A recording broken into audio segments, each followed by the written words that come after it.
ডিম তো বন্ধুরা অনেকে অনেকভাবে রান্না করে খেয়েছো, কিন্তু আমি যেভাবে তোমাদের আজকে দেখাচ্ছি এইভাবে যদি তোমরা একবার ডিম রান্না করে খাও তাহলে বন্ধুরা অবশ্যই একবার রান্না করলে বারবার খেতে চাইবে। আর এটা খেতে হয় ভীষণই মজার। দেখো আমি আজকে দেখাবো 3টা ডিম দিয়ে আর অল্প পরিমাণে একটু পোলাও চাল দিয়ে যে এত মজার তরকারি হয় বন্ধুরা, না খেলে তোমরা কেউ বিশ্বাসই করতে পারবে না। এটা মাছ মাংসর তরকারিকেও হার মানাবে, এত মজার। আমরা তো অনেকেই ডিম খেতে চাই না, আর ডিম রান্না করলে মনে করি যে ডিম দিয়ে ভাত খাওয়া ভালো হবে না। আমার এই রেসিপি যদি বন্ধুরা তোমরা ফলো করে রান্না করো তাহলে অবশ্যই আমি তোমাদের কথা দিচ্ছি, তোমরা যদি এটা একবার রান্না করে খাও তাহলে তোমরা বারবার রান্না করে খেতে চাইবে। এটা এত মজার হয় যে মাছ মাংসর তরকারিকেও হার মানায় এই ডিমের তরকারি। আর আমার বাচ্চার তো খুবই পছন্দ। অবশ্যই তোমরা যদি এইভাবে বাচ্চাদের বাকি বড়দের তৈরি করে দাও তাহলে বড়রা বাচ্চারা সকলে তৃপ্তি করে ভাত খাবে। আর দেখবে যে হাঁড়ির ভাত কম পড়ে গেছে। কথা বলতে বলতে দেখো আমি একটা মিক্সিং বোল নিয়েছি, এর মধ্যে বেশ কিছুটা কুচানো পেঁয়াজ আর দিয়ে দিচ্ছি কাঁচা পাকা 2টা কাঁচা লঙ্কা, হাফ চামচ লবণ, আর দিয়েছি অল্প পরিমাণে একটু ধনিয়া পাতা কুচি, আর দিয়েছি আমি 2 চামচ পরিমাণে বেসন। বন্ধুরা বেসন তো আমাদের ঘরে সকলের ঘরেই থাকে, যদি বেসনটা না থাকে বন্ধুরা তাহলে তোমরা অবশ্যই আটা বাকি ময়দা দিতে পারো। আর এই বেসনটা দিলে খেতে হয় ভীষণই মজার। আর ডিমের তরকারি যখন রান্না করবে তখন দেখতে পারবে যে এটা ফুলে উঠেছে ডাবল হয়ে, আর খেতেও হয় ভীষণই মজার। দেখো কথা বলতে বলতে আমি চুলায় বসিয়ে দিয়েছি কড়াই, আর কড়াইতে দিয়েছি দেখো বেশ কিছু পরিমাণে সরিষার তেল, আর সরিষার তেল দিয়ে দেখো আমি এখন ডিমটা ভেজে নিব। আমি ডিমটা দিয়ে দেখো 3 মিনিট পর আমি এখন ডিমটাকে ভালো করে ভাজ করে নিচ্ছি। আর বন্ধুরা যখন ভাজ করবে তখন অবশ্যই তোমরা এটাকে আস্তে আস্তে ভাজ করবে যাতে নাকি ভেঙে না যায়, সেই জন্য। দেখো আমার ডিমটা ভাজা হয়ে গেছে, আমার ভাজা হয়ে গেছে। আমি এখন কিন্তু চুলাই থেকে এটাকে নামিয়ে নিব। আমি ডিম ভাজা তেলের মধ্যে এখন কিন্তু আমি 1 চামচ পরিমাণে পোলাওর চাল নিয়েছি, আর পোলাওর চালটাকে দেখো আমি ভালো করে ভেজে নিয়েছি।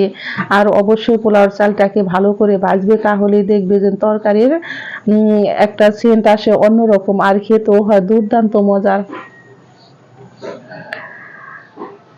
আমি দেখো ডিমটা ঠান্ডা করে 4 টুকরা করে নিয়েছি, আর 2টা ডিমই দেখো আমি এইভাবে 4 টুকরা করে নিব যাতে নাকি আমার 2 বেলা রান্না হয়ে যায়। অবশ্যই বন্ধুরা তোমরা তোমাদের সুবিধা মতো ডিমের পিস করে নিবে।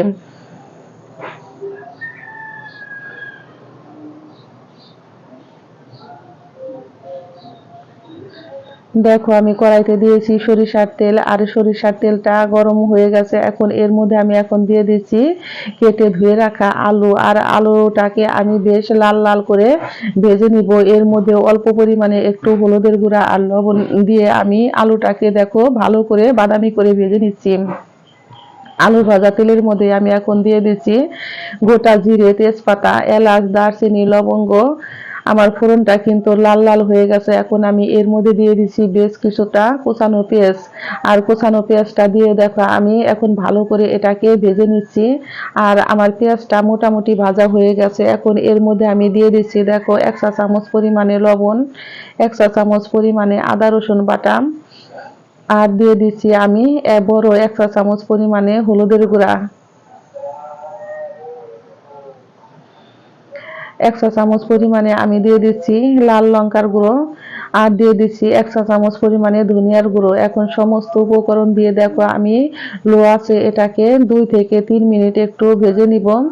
2 থেকে 3 মিনিট পর দেখো আমি এখন দিয়ে দিচ্ছি 3-4টা টমেটো কুচি। আর টমেটো যদি তোমরা না খেতে চাও তাহলে এটা স্কিপ করতে পারো, কিন্তু টমেটোটা দিলে তরকারির রান্নাটা টেস্টে আসে অন্যরকম। দেখো আমার টমেটো ভাজা হয়ে গেছে। এখন এর মধ্যে দিয়েছি অল্প পরিমাণে জল, আর জলটা দিয়ে মশলাটাকে আমি ভালো করে কষিয়ে নিব যাতে নাকি আমার টমেটো নরম হয়ে যায় আর মশলার কাঁচা গন্ধ দূর হয়ে যায়।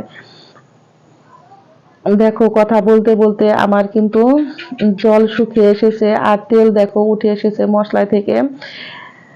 এখন আমি এর মধ্যে দিয়ে দিচ্ছি ভেজে রাখা আলু, আর আলুটা দিয়েও আমি এখন বেশ কিছুক্ষণ ভালো করে কষিয়ে নিব মাংসর মতো করে। আর যত ভালো করে বন্ধুরা তরকারিটা কষাবে, তোমাদের তরকারিটা খেতে হবে দুর্দান্ত মজার। যারা পুরাতন গৃহিণী তারা তো বন্ধুরা সকলেই পারো, কিন্তু যারা নতুন গৃহিণী আছো, বাকি ব্যাচেলার ছেলে মেয়ে আছো, অবশ্যই তোমরা এই রান্নাটা একবার হলো এভাবে করে দেখতে পারো। আর যদি এই রান্নাটা ভালো লেগে থাকে তাহলে বন্ধুরা অবশ্যই অবশ্যই একটা লাইক করবে, কমেন্ট করবে, শেয়ার করবে, এবং যারা আমার নতুন বন্ধু আছো তারা আমাকে একটা সাবস্ক্রাইব করতে ভুলবে না। দেখো আমি অল্প পরিমাণে জল দিয়ে আমি কিন্তু আলুটাকে ভালো করে আবারও বেশ কিছুক্ষণ কষিয়ে নিয়েছি। আর আলুটা কিন্তু প্রায় আমার নরম হয়ে গেছে, কারণ আলুটাকে এইভাবে তোমরা কষিয়ে নরম করে নিবে। আমি এখন এর মধ্যে দিয়ে দিচ্ছি 1 বাটি পরিমাণে জল, আর জলটা দিয়ে আমি এখন আবারও রান্না করে নিব 5 থেকে 7 মিনিট। দেখো আমি তরকারিটার ঝোল দেওয়া হয়ে গেছে, আমি এখন এটাকে ভালো করে একটু নেড়ে দিচ্ছি। আর এই তরকারিটা বন্ধুরা খেতে হয় দুর্দান্ত মজার।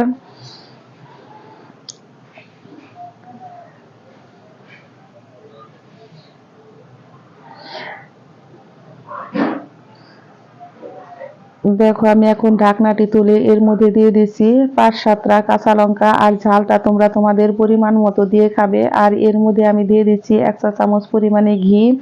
আর ঘিটা যদি বন্ধুরা তোমাদের হাতের কাছে না থাকে তাহলে তোমরা শুধু গরম মশলার গুঁড়ো দিয়ে এটাকে নামিয়ে নিতে পারবে। দেখো ঘিটা দেওয়ার পরে আমি কিন্তু 2 থেকে 3 মিনিট একটু ঢাকনা দিয়ে ঢেকে রান্না করেছি। আর এর মধ্যে আমি এখন দিয়ে দিচ্ছি বেটে রাখা পোলাওর চাল। আর এখন আমি একে একে দিয়ে দিব ভেজে রাখা ডিমগুলো। আর ডিমগুলো দিয়ে দেখো বন্ধুরা আমি আবারও 2 থেকে 3 মিনিট রান্না করে নিব। আর এখন আমার তরকারিটা কিন্তু একদম প্রায় রেডি হয়ে গেছে, তরকারিটাও ঘন হয়ে গেছে। আর এইভাবে ডিমটা দেওয়ার পর বন্ধুরা তোমরা কিন্তু বেশি নাড়াচাড়া করবে না। দেখো আমার তরকারিটা একদম রেডি হয়ে গেছে, আর আমি ঢেকে রেখেছিলাম 2 থেকে 3 মিনিট। 2 থেকে 3 মিনিট পর দেখো ডিমগুলো কিন্তু আমার ফুলে উঠেছে। আর তরকারিটা দেখতেই পারছো যেমন সুন্দর হয়েছে, খেতেও হয়েছে দুর্দান্ত মজার। আমি লবণ দেখে নিচ্ছি আমার লবণটা ঠিক আছে কিনা। হ্যাঁ, আমার লবণটা একদম পারফেক্ট আছে।